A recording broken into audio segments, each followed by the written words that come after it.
तो कैसे हैं आप लोग दोस्तों। आज का जो स्टोरी है वो एक कौवे का कहानी और एक हंस की कहानी है। कौवे और हंस की कहानी आप लोग सुने होंगे, लेकिन ऐसा कहानी कभी नहीं सुने होंगे। क्यों? क्योंकि ये जो कहानी है ना, ये कहानी आपको बताएगी कि अगर आपके अंदर हजारों भी अच्छाई है ना, लेकिन आपको घमंड नहीं करना है तो नहीं करना है। क्योंकि घमंडी का सिर हमेशा नीचे ही रहता है, ऊपर कभी नहीं होता है। इसलिए आपसे निवेदन है कि आप लोग कभी भी कितना भी क्वालिटीज वाले बन जाइए, लेकिन घमंडी कभी नहीं बनना है। तो चलिए शुरू करते हैं। आपको एक कहानी सुनिए, मैं बोलता हूँ ना, अगर क्लास नहीं अटेंड करना है तो थोड़ा सा, अगर आपके पास प्रॉब्लम्स है, नेट की प्रॉब्लम्स है या कोई काम आपका अर्जेंट है तो उसको छोड़िए, लेकिन जो कहानियाँ बताता हूँ ना वो कहानियाँ जरूर सुनिए। क्योंकि कहानियाँ ये नहीं बोलता है कि आप किस क्लास में रहते हैं, आपकी उम्र क्या है, वो आपको किसी भी उम्र में कभी भी प्रेरणा देके जा सकती है। इसलिए कहानी जब मैं सुनाऊँ ना, जब मैं कोई स्टोरी बताऊँ ना, आप उस पर एकदम अच्छे से फोकस कीजिए, पूरे कंसंट्रेशन के साथ। हाँ, ये मैं कहानी में अच्छे से याद कर लूँगा और दूसरों को सुनाने के काम में लूँगा। तो चलिए शुरू करता हूँ। क्या होता है, एक बार एक कौवा रहता है। कौवा अपने आप में बहुत घमंडी रहता है। वो उसे अपने आप पे घमंड रहता है कि वो बहुत अच्छे से हवा में बहुत तेजी से उड़ता है, हवा में कलाबाजी दिखाता है। एक बार क्या हुआ, वो एक समुद्र के किनारे बैठकर कुछ न कुछ इधर उधर कर रहा था। तभी वहां से हंसों का झुंड गुजरा, जो बहुत स्लोली स्लोली एकदम आहिस्ता आहिस्ता उड़ रहे थे। कौवा उनको उपेक्षा भरी नजरों से देखा और देखने के बाद कहा कि क्या उड़ते हो तुम लोग, कितने अच्छे तरीके से उड़ते हो, तुमसे अच्छा तो कोई उड़ ही नहीं सकता है। अब हंस बोले कि कौवा बोला कि तुम लोग सिर्फ उड़ते हो और कुछ नहीं करते हो। क्या करते हो? पंख फैलाते हो, उड़ना शुरू कर देते हो। तुम लोग मेरे जैसे कलाबाजी नहीं दिखा सकते। तुम में से कोई ऐसा नहीं है जो मुझसे तेज दौड़ सके और मुझसे मुकाबला कर सके और मुझे हरा कर दिखा सके। उसमें से एक वृद्ध हंस बोला कि ये बात सही है कि तुम हमसे अच्छे कलाबाजी दिखाते हो, हमसे तेज दौड़ते हो, लेकिन तुम्हें भी एक बात याद रखनी चाहिए कि कभी भी अपने क्वालिटी पे घमंड नहीं करना चाहिए और तुम्हें भी ऐसा करना चाहिए, घमंडी नहीं होना चाहिए। कौवा बोला कि मैं घमंड कुछ नहीं जानता। तुम्हारे अंदर अगर अच्छा है, मतलब तुम्हारे अंदर अगर क्वालिटी है, तुम्हारे अंदर अगर ये गुण है तो मुझे हरा कर दिखाओ। तुम्हारे अंदर अगर किसी में भी दम है तो मुझे मुकाबले में हरा कर दिखाए। अब उसमें से एक युवा जो हंस था वो उसे मुकाबले के लिए तैयार हो गया। अब वो शर्त हुई कि मुकाबला जो होगा वो 2 चरणों में पूरा होगा। तो चलिए, पहला चरण में क्या हुआ, कौवा जो था वो पहला चरण की शर्त ये थी कि जिस तरह कौवा करेगा उसी तरह कलाबाजी हंस को दिखाना पड़ेगा। अब कौवा आकाश में उड़ने लगा और कभी कभी गोल गोल राउंड, कभी जमीन के एकदम छूते हुए ऊपर उड़ जाना, यानी बहुत तरीकों से कलाबाजी को दिखाना शुरू कर दिया। अब वाकई में कौवा बहुत अच्छे से कलाबाजी दिखा रहा था। अब हंस इस मामले में थोड़ा पीछे हो गया कौवे से। वो कौवे से जितना अच्छा कलाबाजी नहीं दिखा पा रहा था। अब पहला चरण की जो प्रतियोगिता थी वो समाप्त हो गई, जिसमें कौवा जो था वो विजयी हो गया। अब दूसरा चरण जो है, यहाँ से इस कहानी का पूरा सारांश निकल के आ रहा है, बस ध्यान से सुनिएगा। बहुत ही मतलब इंटरेस्टिंग स्टोरी है। यहाँ से दूसरा चरण में जो है सब आपका रोचक जो बात छिपा है इसमें छिपा है। तो क्या होता है, पहला चरण में कौवा जब अच्छे से विजय हो जाता है, हंस उससे पीछे रह जाता है। अब बारी आती है हंस की, यानी जिस तरह हंस करेगा अब उसी तरह करना है कौवे को। अब क्या होता है, हंस क्या करता है, समुद्र के ऊपर हल्का सा उड़ान भरना शुरू कर देता है और आराम आराम से सीधे उड़ता हुआ आगे की तरफ चला जाता है। कौवा भी उसके पीछे पीछे उड़ता हुआ उसके साथ चला जाता है। अब कौवा का बड़बड़ाना अब भी नहीं खत्म हुआ। वो बोला कि मैंने बोला था ना कि तुम मुझसे कभी नहीं जीत सकते हो, तुम मुझसे कभी किसी भी जीवन में तुम मुझे जीत नहीं सकते हो, किसी भी स्थिति में तुम मुझसे जीत नहीं सकते हो। लेकिन हंस जो था चुपचाप उसकी बातें सुनता आगे बढ़ता हुआ जा रहा था। कौवा बोला इसमें क्या कलाबाजियाँ है, सीधे उड़ने में क्या बढ़ियाई है, सीधे तो कोई भी उड़ सकता है। फिर भी हंस उसे कोई जवाब नहीं दिया और हंस उसके साथ उड़ता हुआ आगे जा रहा था। अब इस तरह चलता गया। अब कौवे का बड़बड़ाना धीरे धीरे कम हो गया, क्योंकि कौवा अब थक चुका था। कौवा अब उड़ते उड़ते थक चुका था। अब वो कौवा बार बार समुद्र के तट किनारे, मतलब समुद्र के तल पे एकदम आ जा रहा था, फिर ऊपर उड़ जा रहा था, यानी वो एकदम थक चुका था। अब वो समुद्र में डूबने ही वाला था। हंस को ये बात मालूम थी कि कौवा अब थक चुका है, फिर भी वो उसने क्या किया, उसका मजाक बनाकर कुछ बोला तो सब हंसी में कि क्यों कौवे भाई तुम बार बार समुद्र के तल पे क्यों आ रहे हो, ये भी नया कोई कलबाजी है क्या? क्या बोला कि यही क्यों कौवे भाई तुम बार बार समुद्र के तट पे क्यों आ रहे हो, तल पे क्यों आ रहे हो, ये भी नया कोई कलबाजी है? कौवा बोलता रहे नहीं भाई ये कोई कलबाजी नहीं है, मैं थक चुका हूँ, प्लीज मेरी रक्षा करो। अब मैं मानता हूँ कि मैं हार गया, मैं अपनी हार को स्वीकार करता हूँ, अगर तुमने मेरी रक्षा नहीं की तो मैं समुद्र में डूब जाऊंगा, प्लीज मुझे बचा लो। अब हंस जो था वो नेक दिल था, उसने सोचा ठीक है बचाऊंगा, बस उसने सोचा कि चलो कौवा को अपने घमंड का एहसास हो गया, अब ये अपनी गलती का एहसास कर लिया है, अब ये कभी घमंड नहीं करेगा। तो हंस ने क्या किया, उस कौवे को अपने पीठ पर बैठाकर और समुद्र के किनारे लेकर आ गया। दोस्तों कहने का मतलब यही है कि अगर हम कितना भी हमारे अंदर क्वालिटी आ जाए, अगर हमारे अंदर घमंड आ गया तो एक ना एक दिन हमें भी कौवे जैसा लज्जित होना पड़ेगा। इसलिए कुछ भी करिए लेकिन घमंड कभी नहीं, ईगो आपके अंदर आना ही नहीं चाहिए, 0% भी नहीं। इसलिए जिसके अंदर ईगो नहीं रहता है, जिसके पास घमंड नहीं रहता है, वो आदमी हमेशा सक्सेसफुल होता है। जिस तरह के लोगों से मिलिए उस तरह का व्यवहार रखिए, घमंड कभी नहीं। याद रखिएगा सबसे बड़ी चीज घमंड कभी नहीं, आपके अंदर सब क्वालिटी नहीं लेकिन घमंड नहीं। बात उम्मीद करता हूँ आपको ये स्टोरी समझ में आएगी होगी। तो आप लोग अपने आप को देखिए, कहीं आप कौवे नहीं बन रहे हैं। देखिए अपने आप को कि कहीं आप किसी से भी ऐसा बात ना बोल दिए जिससे उसका दिल दुख गया हो, आप जाकर उससे सॉरी बोलिए, क्योंकि कहा गया है कि अगर हम अपनी गलतियों का एहसास हो जाता है तो हम विद्वान बन जाएंगे। जो बच्चा अपना गलतियां पहचान ले, अपना गलतियां समझ ले, वो आगे चल के बहुत बड़ा आदमी बनेगा, ये मेरा दावा। तो चलिए आज का जो क्वेश्चन था, हम लोग दिशा और दूरी का रीजनिंग का क्लास कर रहे थे, जिसमें पार्ट 1 और पार्ट 2 हमने पढ़ा दिया है। आज बारी है पार्ट 3 की, और पार्ट 3 में आप लोग देख रहे होंगे कि बोर्ड पे क्वेश्चन लिखा हुआ है। आप लोग सोच रहे होंगे क्या, देख लीजिए पहले ध्यान से। सवाल इतना, बोलोगे यार सर क्या पढ़ा रहे हैं, इतना लंबा लंबा सवाल बता रहे हैं। सुनिए, लंबा लंबा सवाल नहीं है, सवाल का जो कंसेप्ट है वो बहुत छोटा है, बस क्या है दिखने में बड़ा है। हमें बड़ा से घबराना नहीं है, हमें उसका कॉन्सेप्ट को निचोड़ के निकालना है। मैं क्या बोलता हूँ, कॉन्सेप्ट इज पावर। तो चलिए सवाल को पहले पढ़िए, पढ़ने के बाद सवाल को पहले दर्शाइए, दर्शाने के बाद तुरंत आंसर बताइए। ये फॉलो कीजिए ना, आइए मेरे साथ सवाल को पढ़ते हैं। सबसे पहले ध्यान दीजिएगा, ध्यान से, कि दानिश का मकान दक्षिण मुखी है, यानी जो उसका घर का जो दरवाजा है वो दक्षिण की तरफ उसका दरवाजा खुला है। वह अपने घर के पिछले द्वार से, वह अपने घर के पिछले द्वार से निकलता है और 18 मीटर पैदल चलता है। उसके बाद वह दाएं मुड़ता है और 28 मीटर पैदल चलता है। उसके बाद वह दाएं मुड़ता है और 35 मीटर पैदल चलता है। उसके बाद वह बाएं मुड़ता है और 12 मीटर पैदल चलता है। उसके बाद वह बाएं मुड़ता है और 17 मीटर पैदल चलता है। वह प्रारंभिक स्थिति से किस दिशा में और कितनी दूर है? सवाल बहुत लंबा है, सवाल तो बहुत लंबा है। हमको लग रहा है कि 1 मिनट लग गया हमको सवाल पढ़ते हुए, लेकिन 1 मिनट से कम लगेगा सवाल बनाते हुए। क्यों? क्योंकि कॉन्सेप्ट समझ में आ गया। चलिए ध्यान दीजिएगा, देखिए दानिश का जो घर है दक्षिण मुखी है, मतलब यहाँ फिगर में आता है। चलिए ध्यान सुनिए बाबा, इसी में हम समझा देंगे, बस समझना चाहिए तब, इसी में सब हो जाएगा।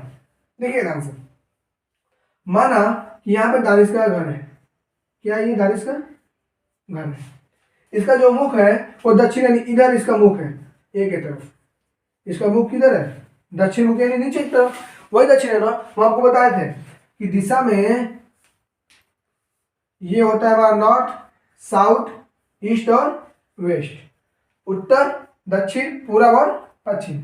तो देखिएगा यहाँ पे उसका घर है, ध्यान से समझना बाबू, एकदम समझ में आएगा, ये मेरी गारंटी है। बस क्या फोकस, दक्षिण मुखी, सॉरी यहाँ पे उसका घर है, घर का जो मुख है वो किधर है, दक्षिण की तरफ है। तो मान लीजिए एक की तरफ उसका मुख है, क्लियर। अब कहता है वो अपने घर के पिछले द्वार से, अच्छा इधर मुख है घर का तो पिछला द्वार इधर ही होगा ना, अच्छा से निकलता है और 18 मीटर पैदल चलता है। अच्छा पीछे से निकला और 18 मीटर कहाँ चला, पैदल चला। इन्हें कितना मीटर है बाबू, 18 मीटर। क्लियर, घर के पिछले द्वार से निकला और 18 मीटर पैदल चला। अब जरा सुनिए सुनिए सुनिए, अब 18 मीटर पैदल चलने के बाद, हाँ उसके बाद वो दाएं मुड़ता है। अच्छा दाएं, सुनिए ध्यान से, मैं बताया हूं ना, ये देखिए दक्षिण, ये उत्तर की तरफ जा रहा है। किधर जा रहा है, उत्तर की तरफ। अब आप उत्तर की तरफ चलिए और आपका दायां कौन होगा, मान लीजिए उत्तर की तरफ चलिए और दायां कौन होगा, तो यही होगा ना, जो हमारा पूरब होगा वही हमारा दायां होगा। यानी यहाँ से जो दायां होगा, इधर चल रहे हैं, दायां कौन होगा, इधर। इधर कितना मीटर चल रहा है बाबू, 28 मीटर ना, तो यहाँ चल रहा है कितना, 28 मीटर। यहाँ तक कोई दिक्कत नहीं ना, अरे आगे बढ़िए। उसके बाद वो दाया मुड़ा, फिर दाया मुड़ा, 35 मीटर पता चला। अच्छा यहाँ जा रहा है, यहाँ ऐसे जा रहा है, ऐसे ऐसे जा रहा है, ऐसे, इसमें देखिएगा आराम से। अब यहाँ से जब दाएं मुड़ेगा, यानी सीधे हाथ की तरफ, राइट हैंड की तरफ, तो दाएं मुड़ने का मतलब इधर। अब कितना मीटर चला है, 35 मीटर। कितना मीटर, 35 मीटर। चलिए ध्यान दीजिएगा, कितना चला, थोड़ा सा इमेज अच्छे से बनाते हैं। एक सेकेंड थोड़ा सा इमेज अच्छे से क्लियर कर लें, ध्यान दीजिएगा। चलिए, तो यहाँ से 28 मीटर चला, ठीक। अब यहाँ से चलने के बाद, अब यहाँ से दाएं मुड़ता है और 35 मीटर चलता है। चलिए यहाँ 35 मीटर मान लीजिए आ गया, 35 मीटर चल गया। अब यहाँ पे आ गया, 35 मीटर चलने के बाद क्या करता है, उसके बाद वो बायां मुड़ता है। और सुनिए सुनिए सुनिए, यहाँ से वो बायां मुड़ रहा है। अब देखिए ऐसा आ रहा है, ऐसे दक्षिण की तरफ, ठीक। अब बायां कौन होगा, यही ना, लेफ्ट हैंड तो कोई बायां बोलते हैं ना। अब इधर मुड़ेगा और मुड़ गया, चलिए बायां मुड़ा और 12 मीटर पैदल चला। और यहाँ से कितना चला, 12। चलिए 12 चला दीजिए इसको, 12 मीटर पैदल चला। अब क्या करता है, चलता है, उसके बाद वो बाएं मुड़ता है। अच्छा फिर बाएं मुड़ गया, यहाँ से ये 12 है, 12, ये वहां से बाएं मुड़ेगा नहीं, ऐसे जा रहा है। अब दाएं तो नीचे, अब बाएं तो ऊपर, यानी बाएं मुड़ता है और 17 मीटर पे चलता है। अच्छा ये बाएं मुड़ के कितने मीटर चला, 17 मीटर। हम क्या पूछ रहे हैं हमसे क्वेश्चन, अच्छा वह प्रारंभिक स्थिति से किस दिशा में और कितनी मीटर दूरी है, सुनिए आइएगा। प्रारंभिक स्थिति है और अंतिम स्थिति है, ये ना पूछ रहा है हर कितना मीटर दूर है, ये ना। चलिए बता देते हैं, सुनिए ध्यान से, देखिए ध्यान से, मजेदार चीज क्या होगा सुनना। यहाँ से लेके यहाँ तक 28 मीटर है, यहाँ से लेकर यहाँ तक कितना है, 28 मीटर है। यानी यहाँ से यहाँ तक कितना होगा, 28 मीटर, कोई दिक्कत। और यहाँ से लेकर यहाँ तक 12 है, यानी यहाँ से लेकर यहाँ तक कितना होगा, 12 होगा। और यानी 28 प्लस 12 कितना जी, 28 में 12 जो 40, यानी 40 मीटर। और किधर हई हमारा है, यहाँ पे उसके घर, घर में होगा उत्तर, हई हमारा दक्षिण, हई हमारा पश्चिम और हमारा पूर्व। यानी अपने घर से 40 मीटर पूरब में गया है। कितना मीटर, 40 यानी 40 मीटर ईस्ट में वो गया है। यानी आंसर कहाँ होगा, यही में कहीं होगा। अच्छा पहले ही तो है, देख लीजिए, पहले ही है 40 मीटर पूरब, यानी ऑप्शन नंबर ए हमारा बिल्कुल सही है जी। बिल्कुल मतलब बिल्कुल, भारी था नहीं, बस देखने में था। देखने में जो जैसा होता है वैसा बिल्कुल नहीं होता है जी, बस समझो तो सही। जो समझ लिए वो कितना भी बड़ा रहे, इजी। कल्पना चावला जी ने क्या बोला है, क्या बोला है बता रहा हूं मैं। उन्होंने क्या बोली है कि अगर तुम्हें पर्वत पे चढ़ना है, अगर आपको पर्वत पे चढ़ना है तो पर्वत की ऊंचाई मत देखो, अपने कदम को देखो, एक एक कदम अदम अच्छे से आहिस्ते आहिस्ते रखो। एक दिन तुम पर्वत के शिखर तक पहुंच जाओगे। लेकिन अगर पर्वत के शिखर को देखोगे ना तो गिर जाओगे, और गिरोगे ऐसे कहीं उठोगे नहीं पाओगे। इसलिए आपको पहले सवाल पूरा नहीं देखना है, आपको पहले समझना है कि सवाल कहा क्या रहा है, किस तरह कह रहा है। अब बताइए, इतना सा बड़ा सवाल देखकर एग्जाम में क्या करते हैं हम लोग, घबरा जाते हैं कि इतना बड़ा सवाल है, अब ये तो सोचने में 10 मिनट। अरे यार एक ही बार सोचो, लेकिन पूरे कंसंट्रेशन के साथ सोचो, क्या नहीं आएगा वो। इसलिए हम उम्मीद करता हूँ आपको ये क्वेश्चन समझ में आया होगा। तो एक बार इसका स्क्रीनशॉट ले लीजिए, तब हम अगले क्वेश्चन की तरफ बढ़ते हैं और इससे भी मजेदार क्वेश्चन आपको बताते हैं। स्क्रीनशॉट ले लीजिए अच्छे से।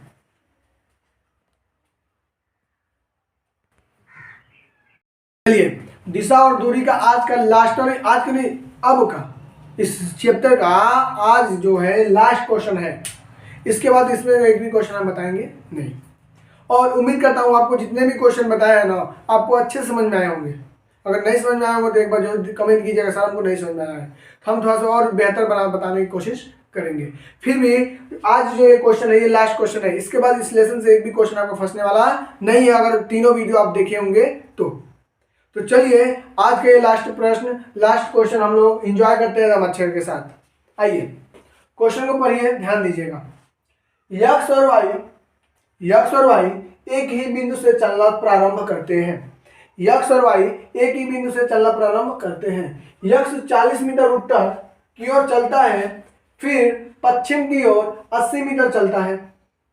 यक्स जो है 40 मीटर उत्तर की ओर चलता है, फिर पश्चिम की ओर 80 मीटर चलता है, फिर अपनी दाहिनी ओर मुड़कर 50 मीटर चलता है। उसी समय वाई 90 मीटर उत्तर की ओर चलता है। तो यक्स की स्थिति से अब वाई कहाँ पर है? अच्छा ये है, सुनिए चलिए। मान लीजिए पहले यक्स चल रहा है ना, तो उसी को चलाते हैं पहले यक्स को यहाँ से। मान लीजिए यहाँ पे यक्स और वाई दोनों है, ठीक। अब यहाँ से पहले यक्स चल रहा है कहाँ? 40 मीटर उत्तर, चलिए उत्तर मतलब ऊपर 40 मीटर। ध्यान सुनिए, बहुत मजेदार चीज है यहाँ पे। 40 मीटर उत्तर चल गया, उसके बाद फिर पश्चिम की ओर 80 मीटर चलता है। अच्छा यहाँ से पश्चिम कौन होगा जी? है ये ना, तो कहाँ कितना मीटर चलेगा? 80 चल दिया। अब अपनी दाहिनी ओर मुड़ रहा है। अच्छा यहाँ है ऐसे, तो दाहिना कौन होगा? ऊपर ये ना होगा दाहिना। 50 मीटर चला, चलो चला दिया 50 मीटर चल जाए। अब क्या कहता है क्वेश्चन में?